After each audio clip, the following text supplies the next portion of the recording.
انا ايه اللي يخليني اروح اشتري موبايل من سامسونج ب 800 او 900 دولار في حين ان انا ممكن اجيب جهاز تقريبا بنفس المواصفات بتاعته من نفس الشركه وبنص السعر؟ ده كان السؤال اللي داير في بالي اول ما شفت التليفون ده، ال A54 من سامسونج، واللي موجه للفئه المتوسطه والاقتصاديه، واللي سعره 450 دولار بس. ويمكن كان قبل كده السؤال ده مش مطروح قوي، لان كان الفرق باين قوي ما بين اجهزه الفلاج شيب وما بين اجهزه الفئه المتوسطه او الاقتصاديه، سواء في الاداء او في الشكل الخارجي. لكن زي ما انت شايف في السنه دي التليفونين بقوا شبه بعض جدا، ولو انت بتبص عليهم من بعيد صعب قوي انك تفرق انه جهاز هو الفلاج شيب وانه جهاز هو اللي في الفئه الاقتصاديه او المتوسطه. وخليني اقول لك الملخص على طول عشان اسهل عليك الموضوع. بص يا سيدي، لو انت مش فارق معاك قوي خاصيه سامسونج ديكس اللي هي انت بتوصل الموبايل بشاشه خارجيه عشان تشتغل على الموبايل على شاشه اكبر، وهتفضل على طول شايل التليفون جوه جراب، ومش محتاج قوي انك تصور صور احترافيه او في ظروف صعبه زي مثلا اضاءه ضعيفه او محتاج زوم عالي والكلام ده، ومش فارق معاك قوي انك تلعب العاب تقيله، وما عندكش مشكله ان البصمه تكون بتتاخر جزء من الثانيه، لو ما عندكش مشكله في الحاجات دي كلها اشتري ال A54. الجهاز ده هيكون مناسب جدا ليك، وهتكون وفرت فلوس كتيره بدل ما تشتري جهاز فلاج شيب.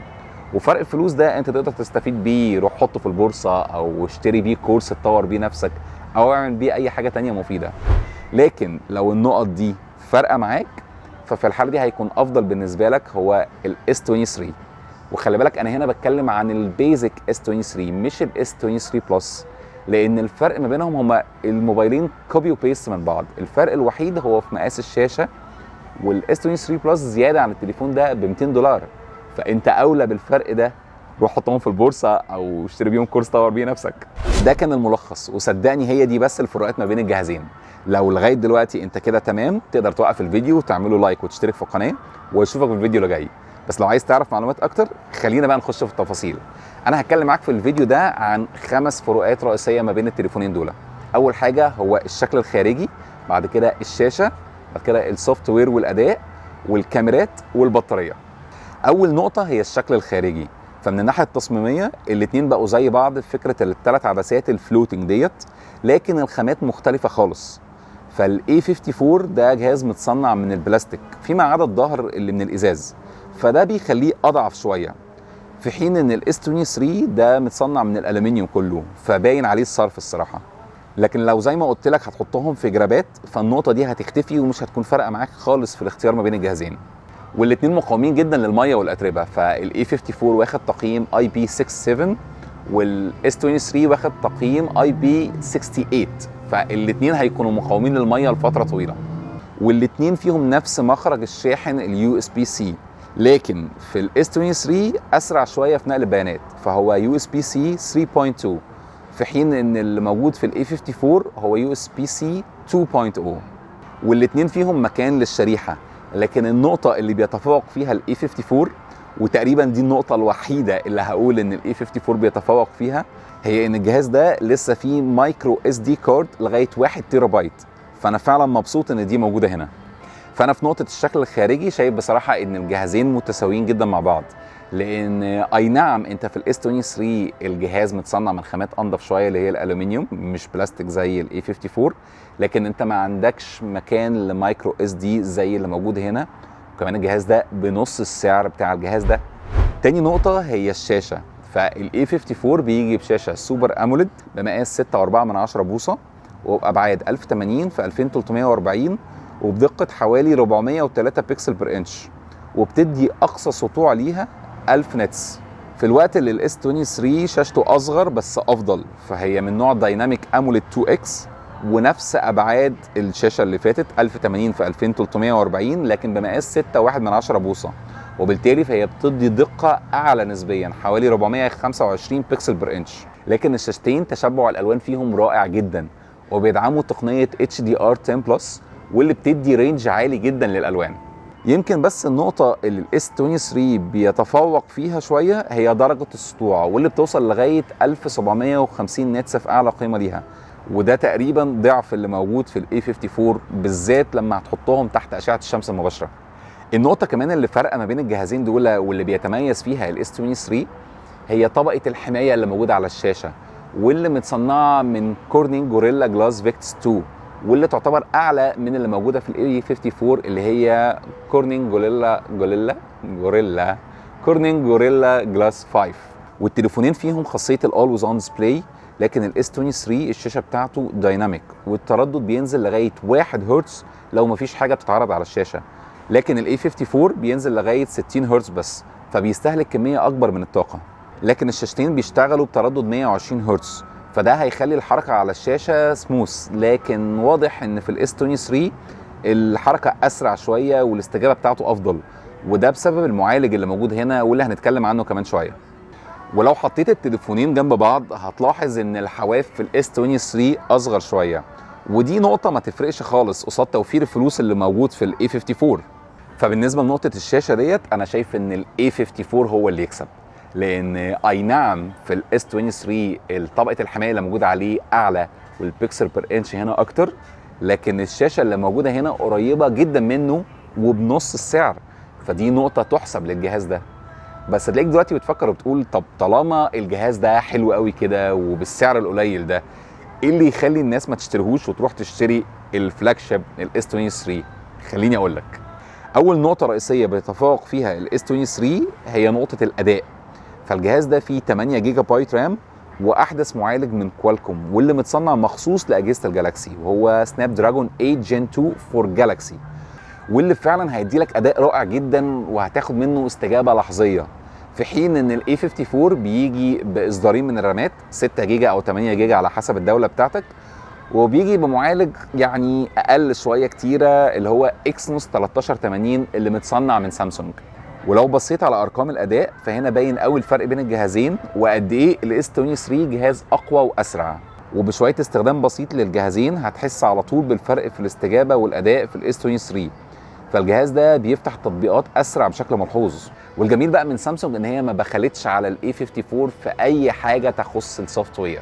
فالجهازين فيهم اندرويد 13 وبواجهه ال1 يو اي 5.1 بتاعه سامسونج، وانت في الاي 54 تقريبا واخد كل الامكانيات اللي موجوده عند سامسونج في السوفت وير بتاعها، فيما عدا سامسونج ديكس وشويه اوبشنز موجوده في الكاميرا. فتقدر تقول ان انت في التليفون ده انت واخد 95% من السوفت وير اللي موجود في الفلاج شيب ده. وكمان التليفونين دول ليهم 4 سنين سكيورتي ابديتس و5 سنين سوفت وير ابديتس، فالاثنين سامسونج هتدعمهم زي بعض بالظبط. فلو انت واحد فارق معاك قوي سرعه التطبيقات وتحب انك اول ما تفتح التطبيق يظهر قدامك على طول، او لو انت واحد جيمر وبتلعب العاب تقيله قوي، ففي الحاله دي الاي 54 مش هيكون احسن حاجه ليك، والافضل انك تروح للاس 23. غير كده خليك في الاي 54 ووفر بقيه الفلوس اللي انت دلوقتي بقيت عارف هتوديها فين. يمكن بس الحاجه اللي ما كانتش حلوه قوي في الاي 54 هي استجابه البصمه. فالجهازين فيهم بصمه تحت الشاشه، لكن الاي 54 هي اوبتيكال فينجر برينت، فهتحتاج تطول شويه في الدوسه، في حين ان البصمه في الاس 23 هي التراسونيك فينجر برينت، فالاستجابه بتاعتها لحظيه. ففي نقطه الاداء دي لا، الاس 23 متفوق جدا عن الاي 54. النقطه اللي بعد كده هي الكاميرا، واعتقد ان انت تقريبا دلوقتي مكون تصور معين عن ان اكيد الكاميرا اللي موجوده في الجهاز ده الفلاج شيب هتكون متفوقه جدا عن اللي موجوده هنا، والتصور ده صح بس مش زي ما انت متخيل. فالتليفونين تقريبا فيهم هاردوير متشابه جدا للكاميرات، فالاثنين فيهم عدسه رئيسيه 50 ميجا بكسل وبفتحه عدسه 1.8، وبعد كده عدسه الترا وايد 12 ميجا بكسل وفتحه عدسه 2.2. لكن في الاس 23 العدسه الثالثه هي عدسه زوم 10 ميجا بكسل، في حين ان العدسه الثالثه في الاي 54 هي عدسه ماكرو 5 ميجا بكسل وفتحه عدسه 2.4. فهنا الكفه رايحه للاس 23. لكن اللي كان غريب بالنسبه لي شويه هي العدسه الاماميه. فبالرغم من ان التليفون ده العدسه الاماميه بتاعته 12 ميجا بكسل والاي 54 العدسه الاماميه بتاعته 32 ميجا بكسلز، يعني اكتر بكتير، لكن الالوان والدقه بتاعت الصوره في التليفون ده كانت افضل جدا من هنا. ولو انت اتفرجت على الفيديوهات اللي قبل كده، بالذات الفيديو اللي كنت بقارن فيه الكاميرا بتاعت الايفون 14 برو ماكس مع الاس 23 الترا، هتعرف ان البيكسلز مش هي كل حاجه، وان في فاكتورز تانية بتفرق، من ضمنها البروسيسور ومعالجه الجهاز نفسه للصوره. وتطبيق التصوير نفسه في التليفونين فيه امكانيات واوضاع كتيره قوي، لكن الاس 23 بيتفوق شويه في نقطه الزوم بسبب العدسه التليفوتو اللي موجوده فيه. وكمان الاس 23 بيدعم اوضاع احترافيه اكتر زي الاكسبرت رو والبورتري فيديو والدايركت فيو والسنجل تيك، واللي بيساعد على كده الهاردوير الافضل اللي موجود هنا. ده كده تصوير الفيديو بالموبايلين. الصوت دلوقتي طالع من ال A54 وانا بصور من الكاميرتين على الترا اتش دي 30 فريم بير سكند. دلوقتي الصوت طالع من ال S23 وفي فرق كبير قوي في الكواليتي في الكاميرا اللي قدام. يعني بالرغم من ان ال A54 الكاميرا بتاعته 32 ميجا بكسل، لكن الصورة طالعة مختلفة خالص. دلوقتي ده تجربة تصوير الفيديو بالكاميرا الرئيسية اللي ورا. الصوت طالع من ال A54 والألوان مطفية بكتير جدا عن ال S23. في فرق كبير بصراحة والمقارنة مش فير خالص. ده كده الصوت اللي طالع من ال S23، فالصورة أوضح هنا بكتير جدا. يعني أنا حتى قادر أشوفها على الموبايل نفسه، أنا مش عارف على الكمبيوتر هتبقى إزاي لسه، بس حتى اللون الأخضر هنا باين الفرق خالص. ده هنا تجربة الاستابلايزيشن. يعني أنا دلوقتي بجري بالتليفونين، مش عارف الاستابلايزيشن بقى هيبقى منظره إزاي لسه لما أشوفه على الكمبيوتر. يعني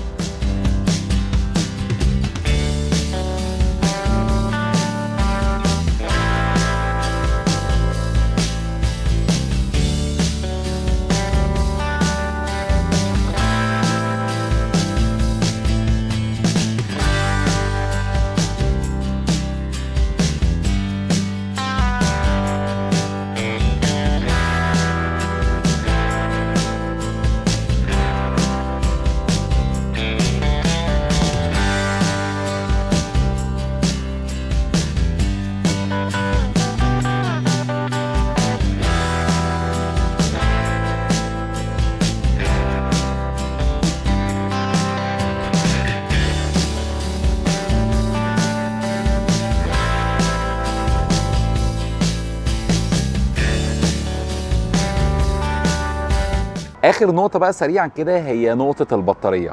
فالاي 54 البطاريه فيه 5000 ملي امبير، في حين ان الاس 23 البطاريه 3900 ملي امبير بس مش معنى ان البطاريه اكبر في الاي 54 بحوالي 20% انه هيعيش لمده اطول 20%. لا بالعكس، مش شرط خالص، لان الشاشه هنا اكبر فبالتالي بتستهلك طاقه اكتر. بالاضافه كمان زي ما كنا اتكلمنا في المقارنه بتاعت الشاشات ان هنا اقل تردد بتنزل له 60 هرتز، في حين ان اقل تردد في الاس 23 هو 1 هرتز بس، فتقريبا هو ما بيستهلكش اي طاقه طول ما انت مش شغال عليه. فدي نقطه تحسب للجهاز ده. وكمان نقطه المعالج السناب دراجون 8 جين 2 اللي موجود هنا بيدي اعلى اداء للجهاز باقل استهلاك للطاقه، فده هيحافظ على ان البطاريه في الاس 23 تعيش معاك لفتره طويله جدا. فملخص النقطه دي ان الجهازين اداء البطاريه فيهم كويس قوي، وهتقعد معاك يوم كامل، وممكن كمان تقعد معاك اليوم التاني لو انت استخدامك معقول للجهاز. طيب من الاخر، في رايي ان الحركه اللي عملتها سامسونج في التليفون ده حركه ذكيه جدا، وهتكسبها شريحه كبيره قوي من الناس اللي كانت عايزه تليفون باداء كويس جدا وبسعر يكون معقول. فانت في التليفون ده انت عندك يعني شاشه حلوه قوي قوي بدقه الوان عاليه جدا، وكاميرا كويسه مش وحشه هتمشي لك الدنيا وهتعمل بيها كل اللي انت عايزه، واداء معقول مش هتبقى متضايق منه.